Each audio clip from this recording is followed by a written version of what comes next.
นี่คือการพี่น้องทางฝั่งสปป.ลาวระดมกันทุกคนเนาะระดมความช่วยเหลือบริจาคช่วยพี่น้องที่น้ำท่วมที่จังหวัดภาคใต้ทุกคนคือได้เงินมาจำนวน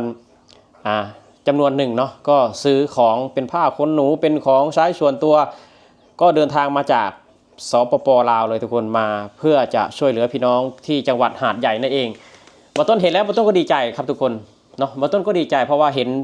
พี่น้องไทยลาวเนี่ยช่วยเหลือซึ่งกันและกันเวลาประเทศไทยถูกภัยพิบัติก็คนลาวก็มาช่วยเหลือเวลาคนลาวยกตัวอย่างคือเขื่อนแตกที่อัตตปือเนาะคนลาวก็โอ้โหไม่ทวนไม่ว่าภาครัฐภาคเอกชนหรือว่าหน่วยงานที่เกี่ยวข้องต่างๆคนไทยก็หลั่งไหลเข้าไปช่วยอย่างไม่ขาดสายทุกคนสวัสดีครับผมสวัสดีครับสวัสดีครับพ่อแม่พี่น้อง FC ไทยลาวทุกๆคนเนาะ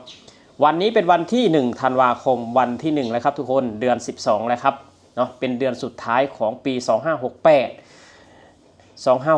ปีนี้ก็ผ่านมาแวบๆก็1ปีแล้วครับทุกคนเนาะ1ปีแล้วมาต้นก็อยากขอบบุญขอบคุณ1ปีเนาะเกือบ1ปีแล้วที่ให้ชีวิตแล้วก็ความสุขที่ดีปีนี้เป็นปีที่มีโชคใหญ่ทุกคนมีโชคใหญ่เพราะว่าได้กำเนิดเกิดน้องเมษาเนาะซึ่งเป็นมนุษย์ที่มีมูลค่ามหาศาลกว่าเงินทองใดๆทั้งสิ้นเลยทุกคนเนาะคือหน่วยงานสังคมสงเคราะห์ของสปป.ลาวทุกคนเปิดรับบริจาคเนาะจากพี่น้องคนลาวจากพี่น้องคนลาวนั่นแหละทุกคนคือพี่น้องคนลาวก็บริจาคก็เป็นเงินกีบทุกคนโอนผ่านบัญชีเนาะบางคนก็บริจาคเป็นเงินบาททีนี้ก็มูลนิธิก็เอาเงินไปซื้อแบบเสื้อผ้าของใช้ส่วนตัวสิ่งที่จำเป็นในการช่วยเหลือพี่น้องที่จังหวัดสงขลาอำเภอหาดใหญ่เนี่ยก็ได้เดินทางเข้ามาและทุนเดินทางเข้ามาจากสปป.ลาวเดินทางไปถึงหาดใหญ่แล้วครับเดินทางไปถึงหาดใหญ่เพื่อช่วยเหลือพี่น้องที่ถูกอุทกภัยน้ำท่วมครั้งยิ่งใหญ่ครั้งนี้ทุกคนเนาะก็เดินทางไปถึงแล้วก็ไปแจกของให้พี่น้องผู้ประสบภัยเนาะทุกคนก็หน้าตายิ้มแย้มแจ่มใสมีความสุขทุกคนทั้งผู้ให้แล้วก็ผู้รับป้าต้นเห็นแบบนี้แล้วทุกคนป้าต้นดีใจนะทุกคนป้าต้นดีใจเนาะป้าต้นดีใจยิ่งกว่าเท่าแก่เพิ่มเงินเดือนให้อีกเนาะดีใจเพราะว่าป้าต้นอยากเห็นแบบนี้ทุกคนสิ่งที่ป้าต้นอยากเห็นนะสิ่งที่ป้าต้นอยากเห็นนะป้าต้นอยากเห็นคนลาวนี่มาช่วยประเทศไทยเนาะอยากเห็นคนลาวไปช่วยประเทศไทยแต่ว่าคนไทยเนี่ยที่ไปช่วยสปป.ลาวน่ะป้าต้นเห็นบ่อยแล้วครับทุกคนเห็นทุกปีเนาะเห็นทุกปีปีนี้ก็ท่านทูตท่านเอกอัครราชทูตเนาะไทยประจำสปป.ลาวก็บริจาคช่วยน้ำท่วมก็200 ล้านทุกคนเนาะ200 ล้านกีบโอ้โห200 ล้านกีบก็เกือบ350,000ทุกคน350,000เนาะ350,000 บาท2 ล้าน200 ล้านกีบก็ถือว่าประเทศไทยช่วยเหลือสปป.ลาวทุกปีเนาะแต่ปีนี้บอต้นเห็นคนลาวที่มาช่วยพี่น้องน้ำท่วมที่จังหวัดภาคใต้บอต้นก็ดีใจมากทุกคนดีใจบอต้นอยากให้ประเทศเนี่ยรัดแน่นความสัมพันธ์เนาะความสามัคคีประสานงานเนาะลงทุนแล้วก็ร่วมกันจับมือพัฒนาประเทศไปด้วยกันทุกคนเนาะอยากให้ประชาชน2 ประเทศนี่รักกันเนาะรักกันบาต้นไม่อยากเห็นนะที่แบบว่า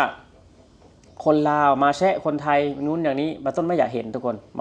บาต้นเห็นแล้วบาต้นก็เศร้าใจบาต้นเห็นแบบนี้บาต้นดีใจมากเพราะว่าบาต้นก็อาศัยอยู่ในประเทศไทยนี่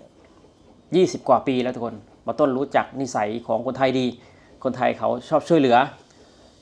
ชอบดูแลคนที่ด้อยโอกาสชอบดูแลคนที่ต่ำกว่าหรือว่าจนกว่าคนไทยเป็นคนชอบให้เนาะชอบแบ่งปันชอบช่วยเหลือก็เป็นนิมิตหมายอันดีนะทุกคนสำหรับปี2568เป็นนิมิตหมายอันดีเพราะว่าคือน้ำท่วมที่หาดใหญ่เนี่ยเดินทางมาจากสปป.ลาวนี่1,000 กว่ากิโลทุกคน1,000 กว่ากิโลนะครับขับรถใน2 วันเนาะแต่มันก็ไม่ได้เป็นอุปสรรคต่อมูลนิธิสังคมสงเคราะห์ของเราก็เดินทางไปถึงจังหวัดหาดใหญ่และทุกคน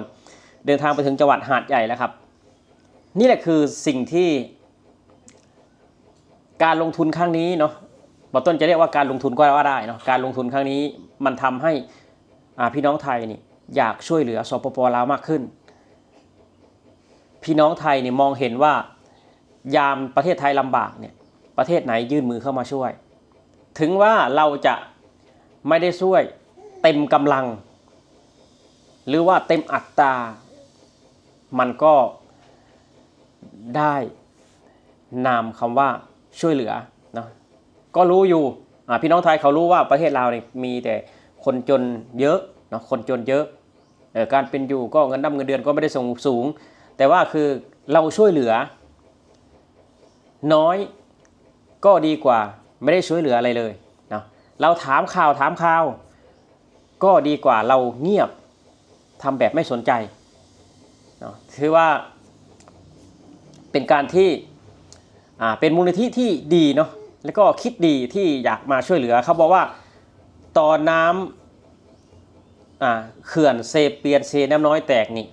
คนไทยเขามาช่วยเหลือพอเวลาประเทศไทยถูกอุทกภัยจากภัยน้ำท่วมเนี่ยจะให้คนลาวนั่งดูอยู่มันก็ไม่ได้เนาะเพราะฉะนั้นเราต้องตอบแทนบุญคุณที่ประเทศไทยเคยไปช่วยเหลือเซเปียนเซน้ำน้อยเนาะไม่ว่าจะไปทำกับข้าวกู้ภัยอะไรก็แล้วแต่ทุกคนโอ้โหไปเยอะแยะมากมายนะต้นซาบซึ้งน้ำใจมากประเทศแรกที่เข้าไปช่วยเหลือสปป.ลาวนั้นก็คือประเทศไทยเนาะประเทศไทยบางคนอาจจะคิดว่าก็ประเทศไทยอยู่ใกล้ประเทศลาวเนี่ยอยู่ใกล้กับหลายประเทศนะประเทศลาวติดกับ4ประเทศนะมีไทยมีเขมรมีเวียดนามมีจีน5ประเทศมีเมียนมาเลยทุกคนเนาะคือประเทศลาวอยู่ใกล้5ประเทศแต่ว่าประเทศที่เข้าไปช่วยเหลือสปป.ลาวก่อนเพื่อนก่อนคนอื่นเขานั่นก็คือประเทศไทยทุกคนเพราะฉะนั้นแล้วเวลาน้ำท่วมอะไรก็แล้วแต่เนาะบอต้นเนี่ยคือเวลาประเทศไทยถูกอุทกภัยหรือภัยพิบัติเนี่ยบอต้นก็ช่วยทุกคนเนาะบอต้นก็ไปบริจาคตามกำลังบอต้นมีเนาะดีกว่าเราอยู่นั่งอยู่เฉยๆดีกว่าเราไม่ได้แสดงความรู้บุญรู้คุณเราก็ไปตอบแทนประเทศไทยตอบแทนน้อยๆเนาะเราก็คือเราไปตอบแทนคนไทยเห็นเขาก็ดีใจทุกคนเขาก็ดีใจที่สปป.ลาวก็อยากจะช่วยเหลือเนาะถึงว่ากำลังเรามีไม่แรงเราก็ช่วยตามกำลังที่เรามีเนาะทุกคนคือเห็นข่าวแล้วเนาะทุกคนบอต้น